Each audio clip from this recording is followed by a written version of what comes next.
अस्सलाम वालेकुम viewers, campus to career के साथ हाजिर हैं। व्यूअर्स, आज हम बात करेंगे कि जिस तरह से मैट्रिक और इंटर के सर्टेन बोर्ड्स होते हैं, आपने मैट्रिक के पेपर दिए होंगे, एक बोर्ड होता है जिसे मैट्रिक बोर्ड कहते हैं। हर जगह का डिफरेंट मैट्रिक बोर्ड्स होते हैं जिसके तहत एग्जाम होते हैं और तमाम मैट्रिक के प्रोसेस को रेगुलेट किया जाता है। इसी तरह से जब आप कॉलेजेस में जाते हैं तो उन कॉलेजेस के बोर्ड होते हैं जिनको हायर सेकेंडरी स्कूल के बोर्ड्स कहा जाता है। इस तरह से अगर इंटरनेशनल सिस्टम में चले जाएं तो एडिक्सल या कैम्ब्रिज के बोर्ड्स होते हैं जो उस पूरे सिस्टम को, उस डिग्री को रेगुलेट करते हैं। तो जो हायर एजुकेशन है, हमारी यूनिवर्सिटीज की तालीम है, उसके बोर्ड कौन से होते हैं, उसके अफेयर्स को कौन रेगुलेट करता है, आज की एपिसोड में हम इस पूरे सिनेरियो को डिकोड करेंगे।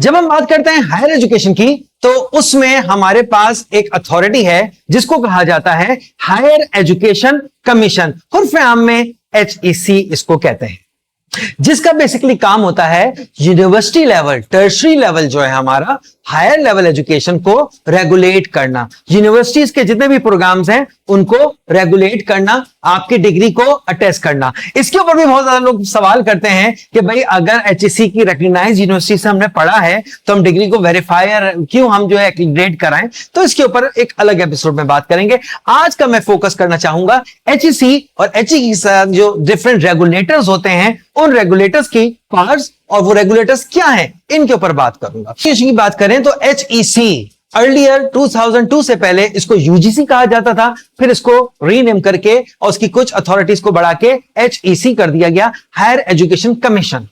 अब ये हायर एजुकेशन कमीशन जो है इसका बेसिकली काम होता है कि यूनिवर्सिटी लेवल्स, चाहे कोई भी डिग्री हो, चाहे मेडिकल की हो, चाहे इंजीनियरिंग की हो, चाहे आर्किटेक्ट की हो, चाहे लॉ की हो, या कोई भी डिग्री हो, उस डिग्री की यूनिवर्सिटी को वो अलाउ करते हैं कि इस डिग्री की तालीम वो यूनिवर्सिटी दे सकती है।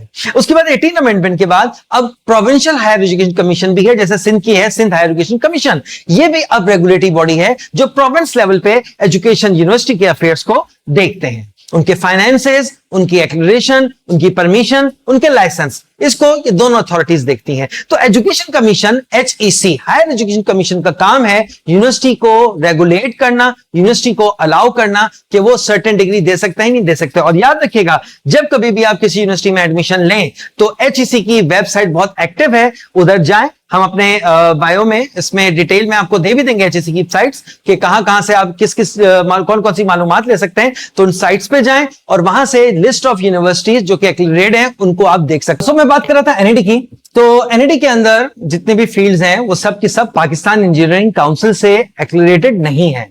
जो प्योर इंजीनियरिंग की फील्ड्स हैं जैसे कि इलेक्ट्रिकल हो गया, इलेक्ट्रॉनिक हो गया, मैकेनिकल इंजीनियरिंग हो गई, CIS हो गया, ये वो हैं जो बाकायदा इंजीनियरिंग डिसिप्लिन है। लेकिन NIT के अंदर ही हमारे पास बहुत सारे ऐसे डिसिप्लिन हैं जैसे कि BCIT, कंप्यूटर साइंस का ये प्रोग्राम है। CIS NIT का जो है वो इंजीनियरिंग प्रोग्राम है। BCIT is a non engineering program, लेकिन इसका मतलब ये नहीं कि कोई वो बुरा प्रोग्राम है या कोई वो अनरिकग्नाइज्ड प्रोग्राम है, वो HEC रिकग्नाइज्ड प्रोग्राम है। इसी तरह से मजीद अगर हम आगे चलें तो बहुत सारे प्रोग्राम हैं जैसे जेनेटिक इंजीनियरिंग के डिफरेंट प्रोग्राम्स हैं जो PEC से डायरेक्टली एक्रेडिटेड नहीं होते और कुछ जगह एक्रेडिटेट होते भी हैं। बायोटेक्नोलॉजी का प्रोग्राम है और बहुत सारे प्रोग्राम हैं जिनको एक्रेडिटेट करने की बॉडीज डिफरेंट होती हैं। तो याद रखिएगा एक बात कि HEC और जितने भी रेगुलेटर्स हैं दे वर्क पैरेलल, कोई भी किसी से ऊपर नहीं है। दे वर्क विद कोऑर्डिनेशन, इनका काम है कोऑर्डिनेशन करके काम करना। Professional councils are not supposed to report to HEC.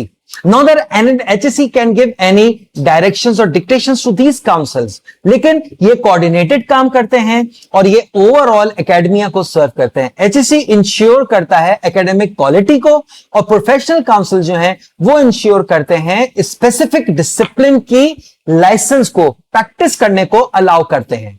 ठीक है जी, तो ये एक बहुत इंपॉर्टेंट फैक्टर है। NIT की मैंने अभी बात की थी, एक एग्जांपल और अभी मेरे जहन में आ रही है डाउ यूनिवर्सिटी की। डाउ यूनिवर्सिटी में बात करें तो BDS और MBBS तो PMDC के प्रोग्राम हैं, लेकिन डाउ यूनिवर्सिटी में ही और बहुत सारे प्रोग्राम्स हैं जो एक्चुअली PMDC के साथ कनेक्टेड नहीं है, बल्कि वो HEC एक्रेडिटेड या रिकग्नाइज्ड प्रोग्राम है। हर यूनिवर्सिटी में हम बात करें तो अलाइंड मेडिकल फील्ड आ गई है, मेडिकल में भी, जो कि PMDC से हटके होती है, लेकिन मेडिकल यूनिवर्सिटीज में ऑफर हो रही है। तो इस चीज को अपने जहन से बिल्कुल क्लियर कर लीजिए कि HEC और जितने भी रेगुलेटर्स हैं, एक रेगुलेटर की लिस्ट है जो हम आपको यहां पे अभी दिखा देंगे। तो ये वो सारे रेगुलेटर्स हैं जो बुनियादी तौर पे हमारे पास, इसके अलावा भी बहुत सारी लिस्ट होगी, लेकिन मशहूर जो प्रोग्राम है उनको रेगुलेट करते हैं, जिसमें हमारे पास इंजीनियरिंग के लिए आ जाता है PEC, Pakistan engineering council, medical and dentistry के लिए आ जाता है PMDC, Pakistan medical and dental council, pharmacy के लिए आ जाता है PCP, Pakistan council of pharmacy.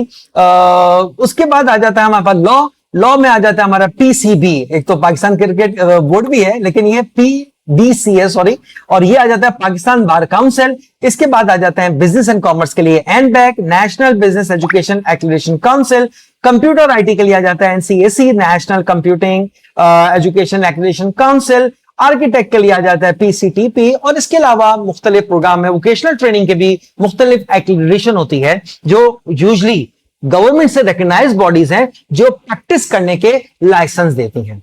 तो यहां पे हम अगर अपनी बात को कंक्लूड करें तो HEC basically is a main regulator, और उसके साथ डिफरेंट प्रोफेशनल प्रोग्राम जो हैं उनकी काउंसिल्स और उनके रेगुलेटर्स या उनके लाइसेंस देने की अथॉरिटी अलग हैं जो उनके लाइसेंस को कंट्रोल करती हैं। तो इसी तरह की मजीद वीडियो के लिए आप जुड़े रहिएगा कैंपस टू कैरियर के साथ, और कमेंट करके जरूर बताइएगा कि आप किस प्रोग्राम से एक्रेडिटेड हैं। मेरी एक और एपिसोड का इंतजार कीजिएगा जिसमें HEC से अटेस्टेशन का प्रोसेस, मोफा से अटेस्टेशन का प्रोसेस, और कहां से किस सूरत में आपको डिग्री अटेस्ट करानी होती है, और एक बहुत इंपॉर्टेंट सवाल, क्यों करानी होती है, इसके ऊपर हम बात करेंगे। आज के लिए यहीं पे हम अपने प्रोग्राम को वाइंड अप करते हैं। कैंपस टू कैरियर के साथ जुड़े रहने का शुक्रिया। लाइक करें, शेयर करें, सब्सक्राइब करें और फॉलो करें। Thank you.